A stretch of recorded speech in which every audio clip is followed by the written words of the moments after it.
Di episode kemarin, kita sudah tahu kalau Yurian dan teman-temannya dites oleh instruktur Seras. Kalian penasaran dengan kelanjutan ceritanya? Jadi, tanpa berlama-lama, kita langsung saja ke ceritanya. Kita diawali dengan Seras berkata, "Baiklah, aku akan mengumumkan hasil tes. Johnny, 5 tahap. Arini, 4 tahap. Shin, 4 tahap. Ryushi, 6 tahap. Dan yang terakhir, Yurian, 7 tahap. Aku senang semuanya melakukan yang terbaik untuk tes yang mendadak ini.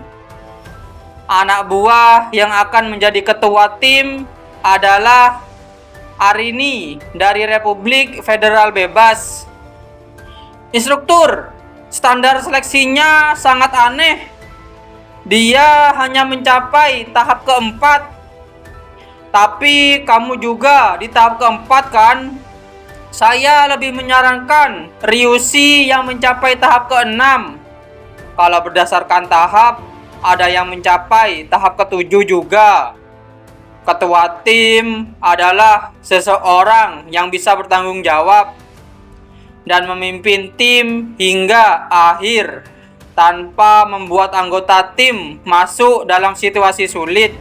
Seorang pemimpin yang hanya kuat tetapi bodoh akan cenderung membuat anggota timnya ke dalam bahaya. Jadi Arinilah yang sangat cocok untuk menjadi ketua tim. Aku tidak menerima satupun protes. Latihan kali ini sampai di sini. Semuanya pulang dan istirahatlah dengan baik. Yurian bergumam. Aku lega, bukan aku yang jadi ketua tim. Ryushi berkata, Yurian, terima kasih buat tadi.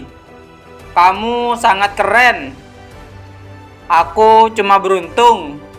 Gerakanmu sangat keren. Aku bangga bisa menjadi rekan satu timmu. Namaku Arini. Aku lebih kuat daripada kamu. Abaikan dia. Dia memang punya semangat persaingan yang tidak perlu. Selamat beristirahat dan sampai jumpa lagi besok. Mereka orang-orang yang tidak bisa diam. Kamu mampu menerima latihan yang sama seperti kami. Aku akan mengakuimu. Jangan mengakuiku. Aku cuma beruntung. Maaf, tapi aku tidak setolol itu. Ini bukanlah tes yang bisa dilewati hanya dengan keberuntungan. Kita beralih di tempat kamar Yurian. Yurian berkata, kalau membuat masalah dan dikeluarkan, Ella juga bisa mendapat nilai yang buruk. Jadi aku harus terus mengikuti pelatihan ini. Setelah itu, Yurian beristirahat. Kita pun sudah dilihatkan di keesokan harinya. Di sana ada Yurian dan teman-temannya yang sedang berlari. Instruktur Seras berkata, berhenti. Latihan fisik pagi selesai. Kerja bagus semuanya. Cukup untuk hari ini. Aku ada rapat, jadi aku pergi dulu. Sisanya aku serahkan ke ketua tim. Kenapa seorang penyihir harus ikut latihan fisik? Kamu tahu dari mana kekuatan sihirmu berasal? Sihir berasal dari darah. Jumlah dan kualitas sihir bisa berbeda tergantung pada kebugaran tubuhmu dan pola makanmu. Kita beralih di tempat Erus. Dia berkata, kamu tahu, ada banyak hal yang harus ditinggalkan dan dihilangkan. Kita harus membawa berkat ke negeri kita. Iya, kita pasti akan membawa berkat ke negara kita.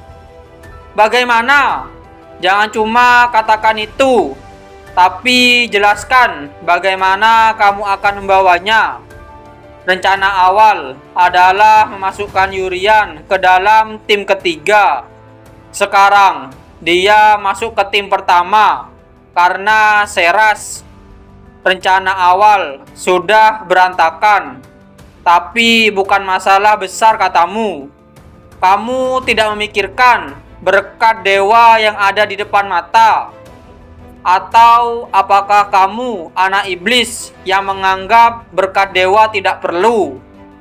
Saya akan memperbaiki ucapan saya.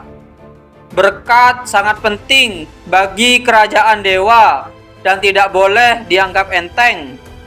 Untuk membawa berkat, saya sudah menempatkan dia di tim pertama. Dia, oh anak perempuan itu, organi khusus rahasia pedang suci. Manusia tidak sempurna. Manusia tidak cukup baik untuk mengikuti kehendak dewa. Manusia tidak bisa bahagia kecuali saat berbuat dosa. Dan dewa tidak akan memaafkan perbuatan jahat kita. Maka untuk menyembunyikan wajah dari dewa, terbentuklah organisasi rahasia yang akan menjijikkan tangan mereka demi umat manusia. Di antara mereka ada seorang anggota yang paling muda, Meiba. Kita beralih di tempat Arini. Di sana ada Meiba. Dia berkata, "Salam kenal, namaku Meiba. Kamu juga ditempatkan di tempat ini. Aku terlambat karena ada urusan yang harus aku tangani di negaraku." Mencurigakan. Kenapa kamu baru datang setelah latihan fisik selesai? Kenapa aku tidak pernah mendengar namamu sebelumnya? Aku seorang rakyat biasa. Jadi aku bukan murid akademi sihir. Aku belajar di sekolah umum yang lebih berfokus pada teori. Merupakan sebuah kehormatan bersama kalian. Cukup sampai di situ, wahai manusia yang diabaikan dewa. Hanya boleh ada 2 bangsawan dalam satu tim. Kami tidak akan menerima rakyat biasa dalam tim ini lagi. Ketua tim, jangan terima dia. Aku tidak punya hak untuk melakukan itu. Kalau kamu masuk ke tim ini, kamu harus mengikuti tes. Karena instruktur tidak ada di sini, aku yang akan menggantikannya. Kamu tercium seperti orang yang berbahaya. Benarkah? Padahal aku sudah mandi sebelum datang. Aku akan berusaha sebaik mungkin dalam tes ini.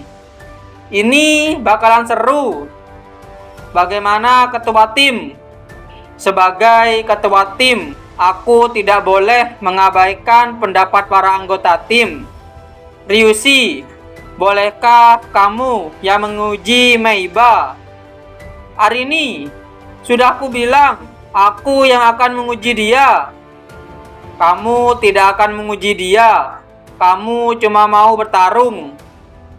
Tes ini untuk mengukur tingkat kemampuan lawan, bukan untuk bertarung secara sembrono. Kalau pengujinya Ryushi, dia pasti akan melakukannya dengan baik dan benar. Pertama-tama, salam kenal. Bukankah mereka juga bertarung? Berbahaya sekali. Untungnya aku bisa menahan seranganmu. Apakah aku sudah lulus? Kamu lumayan juga. Dan itu bukan serangan, tapi salam. Ini makin panas. Tuh kan, sudah aku bilang, aku yang akan menguji dia. Meiba bergumam, orang itu targetku, Yurian. Dia beneran berkat baru dari dewa. Dengan tiba-tiba ada serangan yang mengenai Meiba. Shin berkata, "Mantap, serangannya kena." Ini baru serangan. Wah, aku terkejut. Aku tidak menyangka kamu akan menyerang tiba-tiba. Aku berhasil menahannya. Apakah aku sudah lulus? Arini bergumam. Sepertinya dia melewatkan serangan Ryushi sejenak. Tubuhnya seolah bereaksi secara otomatis daripada disengaja. Ternyata kemampuan fisiknya lebih tinggi dari yang terlihat. Arini berkata, "Sudah cukup, tes berakhir. Sebenarnya kita bahkan tidak memiliki hak untuk melakukan tes ini dari awal. Kami cuma bermain-main. Tolong maafkan kami. Jadi cuma main-main. Tidak apa-apa. Karena kita sedang bermain-main. Bisakah kamu menyerangku dengan serius? Kamu adalah Ryushi dari Kekaisaran, kan? Bolehkah kamu menunjukkan kepadaku kekuatan dari seorang jenius?" Arini sudah bilang kalau tes telah berakhir. Pertarungan di luar tes adalah tindakan yang gegabah. Dengan tiba-tiba, Meiba mengeluarkan kekuatan yang sangat besar. Semua anak-anak di sana terkejut, dan dengan tiba-tiba Ryushi menyerang dan membuat ledakan di sana. Setelah ledakan tersebut, tiba-tiba sudah ada Yurian di sana. Ryushi bergumam, "Aku merasakan semangat yang luar biasa, dan tubuhku langsung melaju. Sebelum memahami situasinya, aku menyerang terlebih dahulu, tanpa Meiba bertahan sama sekali." Yurian berkata, "Pertarungannya sangat seru, tapi kita semua akan dalam masalah kalau seseorang terluka. Meiba, kamu sangat nakal ya. Aku kira kalian suka pertarungan. Apakah aku terlalu berlebihan?" Meiba bergumam, "Seranganku pasti sudah merobek dagingnya dan mematahkan tulangnya. Tapi dalam sekejap, itu seolah-olah tidak pernah terjadi. Pemulihan sempurna super cepat. Berapa lama yang dibutuhkan Yurian untuk menyembuhkan target yang akan kubunuh? 1 detik? Atau malah kurang dari itu? Kalau aku bunuh secara ceroboh, mereka akan langsung pulih. Jadi aku harus menyerang saat mereka tidur." Yurian berkata, "Tampaknya ada yang tidak beres. Lukamu sudah diobati dengan baik, tapi wajahmu masih merah. Apakah ada yang terasa sakit? Apakah Meiba akan diterima di tim Yurian? Kalian penasaran? Jadi, jangan lewatkan di episode yang selanjutnya." Terima kasih sudah menonton video kami sampai selesai. Jangan lupa subscribe, like, dan komen, dan share video kami ke teman-teman Anda. Dan dadah!